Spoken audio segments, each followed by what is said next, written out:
말씀 마태복음 6장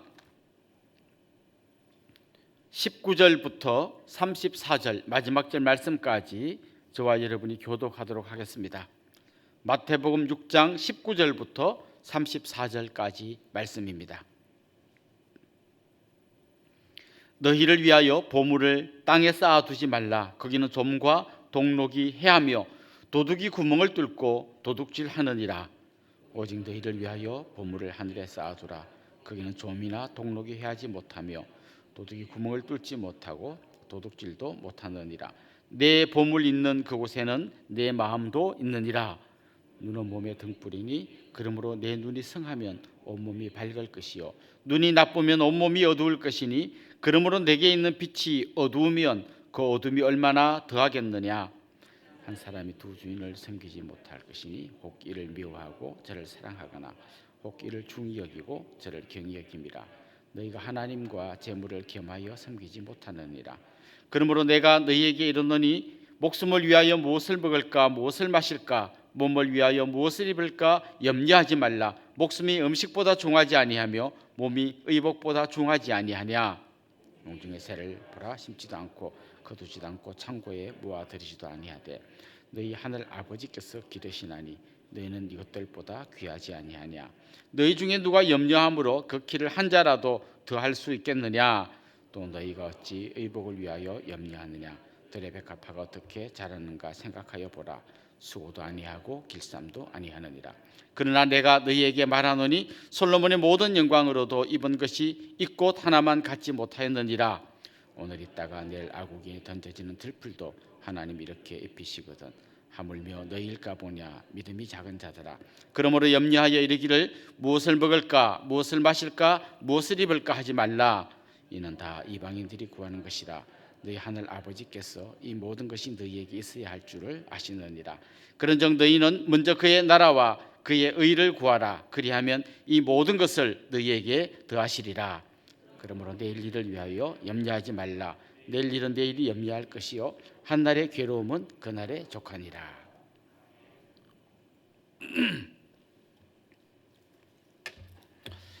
우리 아가씨들이 결혼 정년기가 되면 어떤 사람하고 결혼할까 이렇게 이제 생각합니다. 보통 물어보면 아직 철이 안 든 아가씨들은 이렇게 대답합니다. 일단 키가 커야 됩니다. 그리고 인물이 좋아야 됩니다. 학벌이 좋아야 됩니다. 이런 이야기를 쫙 늘어놓습니다. 그래서 어딘가 자기 눈에 좀 좋아 보이는 한 명을 데리고 이제 부모님께 한번 선을 보입니다. 그 총각이 가고 난 다음에 부모님 이런 말 하죠. 너는 그렇게 눈이 없냐 이런 이야기를 합니다. 보는 게 다른 거죠. 내가 볼 때는 이게 제일 좋아 보이는데 부모님은 전혀 다른 눈으로 그 남자를 보는 것이죠. 진짜 중요한 게 뭔지 알려면 중요한 것을 보는 눈이 있어야 합니다. 오늘 본문은 그렇게 이야기합니다. 눈은 몸의 등불이니 그러므로 내 눈이 성하면 온몸이 밝을 것이요 눈이 나쁘면 온몸이 어두울 것이니 그러므로 내게 있는 빛이 어두우면 그 어두움이 얼마나 더하겠느냐. 눈이 밝아야 온몸이 밝아진다 이런 이야기를 합니다. 우리가 뭘 보느냐 그걸 어떻게 보느냐에 따라서 내 삶이 완전히 달라지게 되어 있습니다. 내게 제일 중요한 게 뭔가. 예를 들면 어떤 사람은 나에게는 돈이 제일 중요하다. 나는 뭐 재밌는 게 중요하다. 나는 예쁜 게 중요하다. 자기가 중요한 걸 보게 되고 자기가 중요하다고 생각하는 그걸 하게 되어 있습니다.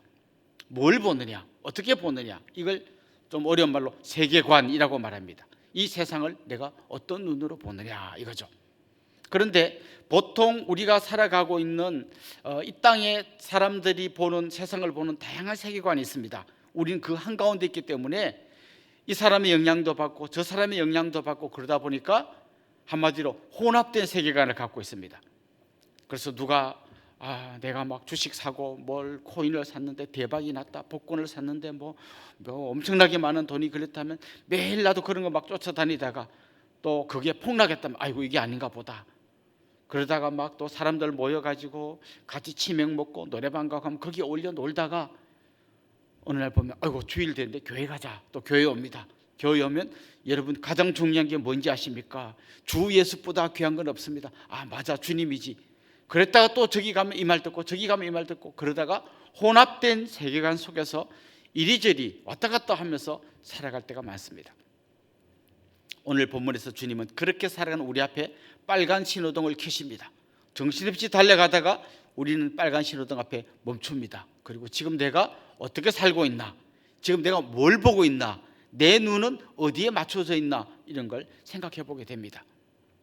히브리서 저자는 이렇게 권면합니다. 믿음의 주요 또 온전케 하신 이인 예수를 바라보자. 예수님에게 우리의 눈을 고정시키자, 이렇게 권면하고 있습니다. 그렇습니다. 주님에게 눈이 고정된 사람, 우리의 눈으로 주님이 보는 것을 보는 그 사람은 무엇이 중요한가를 그렇게 결정합니다. 주님이 보는 그것이 가장 중요한 겁니다. 주님이 관심을 갖고 있는 거기에 내 관심이 집중되어야 합니다. 내 야망, 내가 보는 세상의 어떤 관점들을 다 내려놓고 하나님의 뜻, 하나님의 나라를 바라보고 그것을 구하고 그것을 위해서 기도하고 그것을 위해서 사는 삶, 이게 바로 오늘 본문이 우리에게 권면하는 그리스도인의 삶의 모습입니다. 오늘 본문에 보면 보물이라는 말이 나옵니다. 보물. 여러분에게 보물은 뭡니까? 마태복음 13장에 보면 이런 비유가 나옵니다. 진주를 사고 팔고 하는 그 장사꾼, 진주 장사가 이제 어느 날 가다가 정말 귀한 진주를 발견하게 됩니다.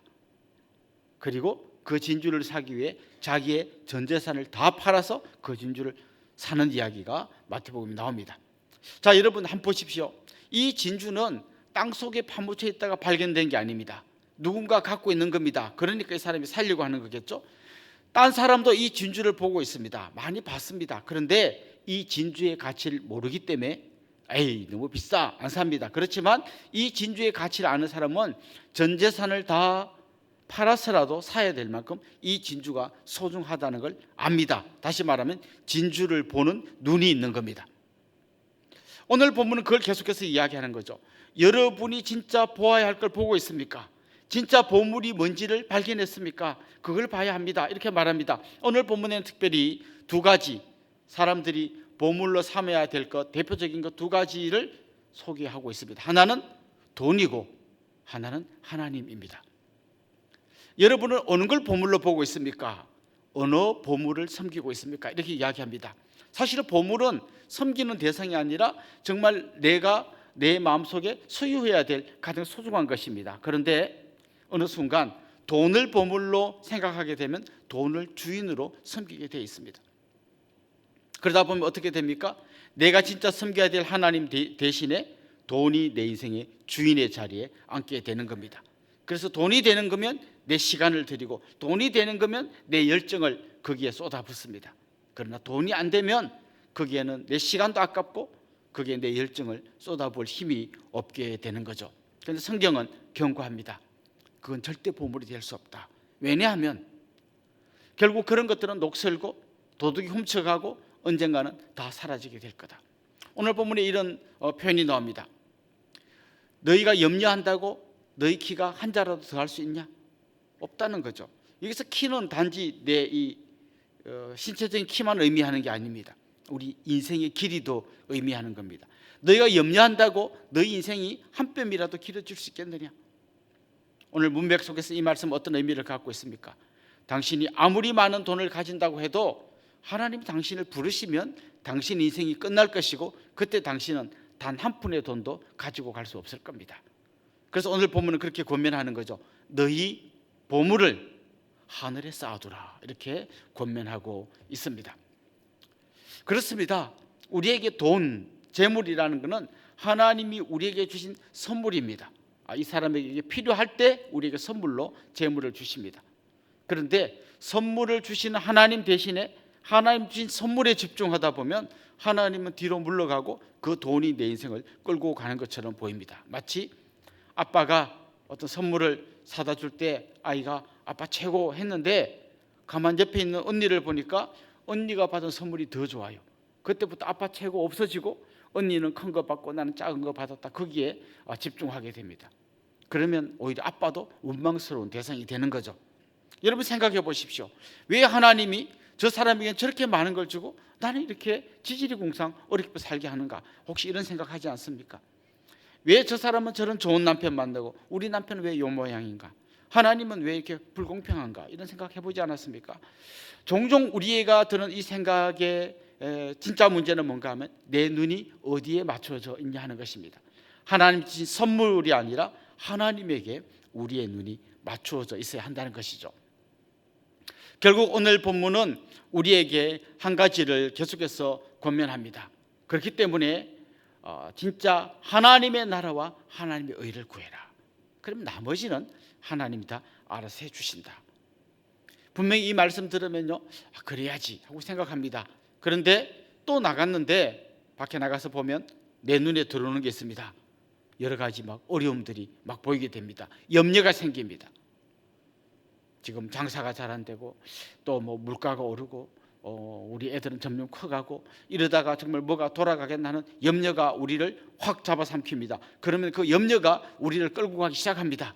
그리고 그 염려는 우리를 끌고 돈 앞에 세웁니다. 거기서 우리는 또 흔들리게 되고 또 돈을 섬기게 됩니다. 우리 주님 우리에게 그렇게 권면하십니다. 34절 이렇게 되어 있습니다. 그러므로 내일 일을 위하여 염려하지 말라. 내일 일은 내일이 염려할 것이요 한날의 괴로움은 그날의 족하니라. 내일 일은 내일 가서 염려하라. 원래는 이렇게 번역되어 있었는데요, 원래 원어의 뜻에 따라 이번에 번역된 이 개정 개혁은 아주 정확하게 번역했습니다. 내일은 내일이 염려하게 놔둬라. 내일은 내일이 염려하게 놔둬라. 그렇습니다.